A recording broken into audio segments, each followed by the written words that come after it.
Assalamualaikum. So in this video I will discuss to you the module 2 lesson 2. Topic is propositional logic 2. Okay, so in the previous video and in the previous module na-discuss natin yung 5 different kinds of connectives at saka kung paano mag-construct ng truth table. Okay? So, yung mga natutunan natin, yung mga natutunan ninyo doon sa truth, sa pag-construct ng truth table, may apply nyo ngayon siya dito. Okay. So, first, to start this off, pag-aaralan natin or aalamin natin kung ano ba yung tautology, contradiction, at saka contingency. Okay? So, what is tautology? A tautology is a compound proposition which is always true. Okay? So, ang tautology daw, kapag yung compound proposition or yung pinagsamang proposition using ang connective ay nagre-resulta ng lahat true value dun sa truth table nila, yan yung tinatawag natin na tautology. Okay? So, example is P or not P. Okay? So, P or not P is a tautology. So, paano natin nasabi yan? Titingnan natin dito sa truth table niya, ang P or not P ay nagre-resulta sa true. Lahat true, yung truth value niya. Okay? Tingnan natin sa first row, kahit ano yung truth value ng P, and of course, kapag true yung P, ang not P natin ay false. So, P or not P is true. Ang or, alam natin na ang or is true for as long, alam natin na ang or ay true for as long as merong true doon sa dalawang proposition niya. Okay, so, since ang P natin ay true at ang not P natin ay false, so ang P or not P is true. Then, pag false naman yung P natin, yung not P natin, which is the negation of P, ay magiging true. That is why the compound proposition P or not P is a tautology. Okay, so, next, contradiction. What is contradiction? A contradiction is a compound proposition which is always false. So, kabaliktaran siya ng tautology. Kung sa tautology, yung result ng truth table niya ay lahat true, dito naman sa contradiction, ang result ng truth table niya ay lahat false. Okay, so titingnan natin sa example. Perfect example ng contradiction is P and not P. Okay, so alam naman natin na ang and magiging true lang yan kapag both true yung P at saka yung not P, which is impossible since ang not P is the negation of P. So, kahit kailan hindi yan sila magiging magkapareho ng truth value. So, tingnan natin, pag true si P, ang not P natin ay false, so ang P and not P is false. So, pag false naman si P, ang not P natin is true, so P and not P is false. That is why the compound proposition P and not P is a contradiction. Okay, so lastly, contingency. Contingency is a proposition which is neither a tautology nor a contradiction. So, hindi siya tautology, hindi din siya contradiction. So, ano siya? It is sometimes true and sometimes false. So, kung napansin ninyo, lahat ng binigay kong compound proposition on the earlier video, dun sa last na video, ay contingency yan sila. Okay? So, example ng contingency is P and Q. Okay? So, alam natin na pag dalawa yung proposition natin, meron tayong 4 rows na gagamitin. So, pag true si P and true si Q, true si P and Q.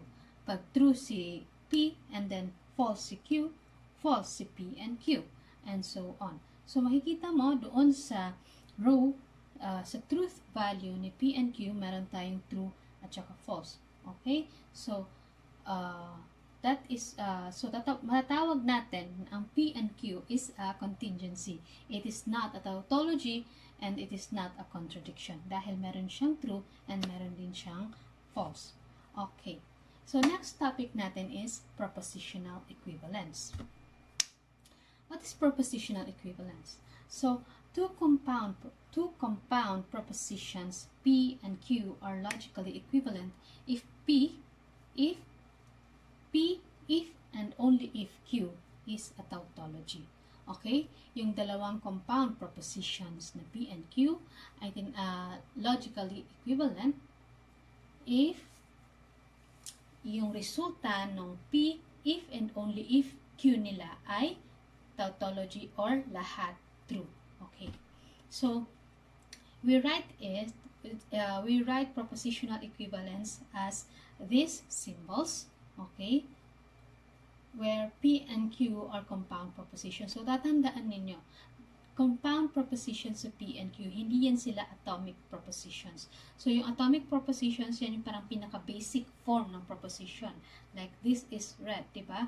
So, P, pwede yan siyang, example niyan is P and Q and R. So, parang pinagsama-sama na siyang iba't ibang klase ng propositions and as well as si Q. Okay? So, there are two ways of proving propositional equivalence. So, first, using truth table, yung natutunan natin, yung paggawa ng truth table. And then, another way of proving it is using logic laws. Okay? So, try natin. Example, let us prove this complex compound proposition. If this is true. So, sabi niyo dito,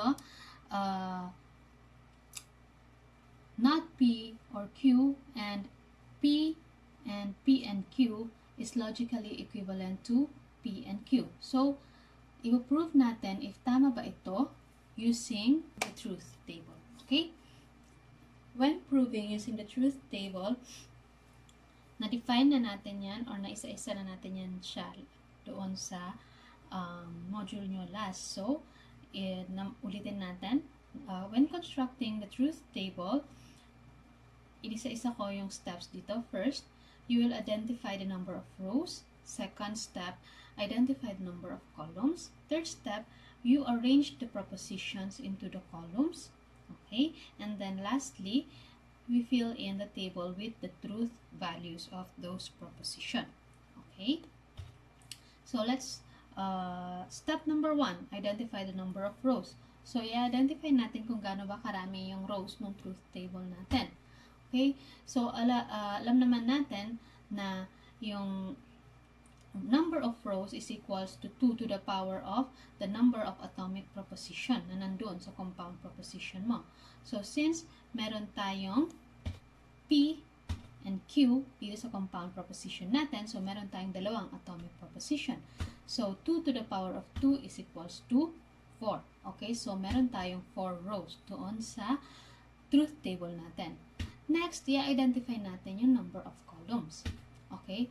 So, ang number of columns is equals to the number of atomic proposition plus the number of connectives na nandun sa compound proposition mo. Okay? So, ang number of atomic proposition natin ay 2 since they are P and Q. Then, the number of connectives are, bilangin natin, meron tayong not. So, 1, 2, 3, 4, 5, 6, and 7. Okay, so meron tayong 7 connectives. So, 2 plus 7 equals 9. So, meron tayong 9 columns doon sa truth table natin. Okay, so ito ang itsura ng truth table natin with 4 rows. So, excluding dyan yung header and then 9 columns. Okay, so step 3, arranging the propositions to the columns of the truth table. Okay? So, first, ang gagawin natin, ilalagay natin sa pinaka-leftmost side ng table yung mga atomic propositions. Ano yung mga atomic propositions? Yun yung P, Q, yung mga single na propositions. Okay? So, first, unahin si P, then si Q, and then, si not P, ilalagay natin siya doon So, meron lang tayong isang proposition sa not P. And then, isusunod na natin yung compound propositions. Okay? So, dito na natin titingnan yung precedence. Okay? Yung higher priority ng mga connectives natin. Okay? So, ano ba yung unahin natin? So, pag merong mga parentheses dun sa compound proposition natin, ang uunahin natin yung innermost, yung pinaka nasa loob na parenthesis, which is ito, yung P and Q. Okay? So, siya yung isusunod natin dun sa fourth column.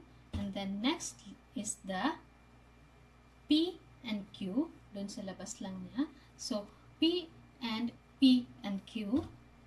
Next, the OR, since nasa next precedence ng and yung OR. Okay, so, nandun siya sa 6th column, and then the and. Okay, so, ito siya. Okay, and then, isusunod na naman natin yung sa right side ng propositional equivalence, which is the P and Q. And then, lastly, yung biconditional nila. Biconditional ng dalawang compound proposition. Okay? So, after arranging the propositions to the columns, ang step 4 is fill in the table with the truth values. Okay? So, lalagyan na natin ng truth value yung truth table natin. Okay? So, mauuna tayo sa pinaka-left. Okay? So, sa leftmost side, which is the P, yung column P. Okay? So, sa first proposition, sa first proposition, yung first half ng rows ay i-fill natin with true, and then yung second half i-fill natin ng false. And then yung last na letter, propositional letter, ay alternate na true, false yung value niya. Okay? So, sa next column, which is the not P, alam naman natin ang not P, negation of P. Okay? So, if P is true, then not P is false. Then, if P is false, then not P is true. Okay? If P is true, not P is false. Then, if P is false, then not P is true. Okay? Next is the fourth row, which is the P and Q. Okay? So, kukunin natin yung value ni P at saka yung value ni Q. And then, i-compare natin sila. Alam natin na P and Q, ang AND na connective or ang conjunction na connective, true lang yan kapag both true yung P and Q. So, saan ba yung, tingnan natin yung first row. So, P is true and Q is true. So, P and Q is true. P is true and Q is false. So, P and Q is false. Next, third row. P is false and Q is true. P and Q is false. Then, P is false and Q is false. So, P and Q is false. Okay? Next column, the P and Q. Okay? So, kukunin natin yung value ni P at saka yung value ni P and Q.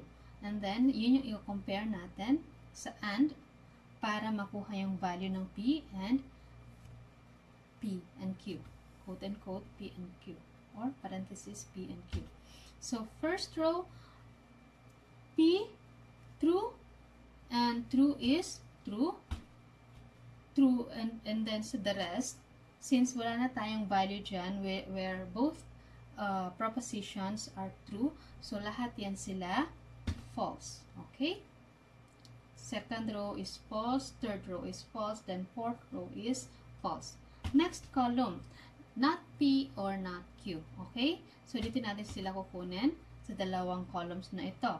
Sa not P at saka sa Q. So, ang OR is true whenever at least merong isang true sa dalawang propositions. Okay? So, sa first row is true, second row is false, third row is true since dalawa yung true, and then fourth row is false since true si not P. Next column is this. Not P or Q and P and Q. Okay? So, kukunin natin yung values nila dito. dito sa not P and Q, at saka and P and Q. Okay? So, dyan natin kukunin yung values niya. So, first row, true and true is true. Then, the rest are false. Okay? So, since and is true only when both propositions are true. So, sa first row lang tayo mag-true. Next is the P and Q na row, na column. So, na-solve na natin yan siya earlier, which is on the fourth column. So, kukunin lang natin yung value niya and then ilalagay natin dyan. And then lastly, kukunin natin yung biconditional ng 7th column at saka ng 8th column. Okay? Kukunin lang natin yung biconditional nila. So, kung matatandaan ninyo, yung biconditional, true yan siya as long as yung both propositions have the same value. Okay? Yung biconditional, true yan siya as long as both propositions have the same truth value. Okay? So, kung titingnan mo, sa first row, lahat sila true. Second row, lahat sila false. Third row, lahat sila false. And then fourth row, lahat sila false. Thus, ang biconditional ng dalawang proposition na yan ay lahat true. Or, yung tinatawag natin na tautology. So, kung tatandaan natin yung propositional equivalence, they are logically equivalent if the biconditional of P and Q is a tautology. So, na-prove natin dito sa truth table na the biconditional of P and Q is true or is a tautology. Thus, P is logically equivalent to Q. So, next, ipo-prove natin na yung dalawang proposition P and Q are logically equivalent using logic laws. Okay? So, next video, i-discuss ko yan.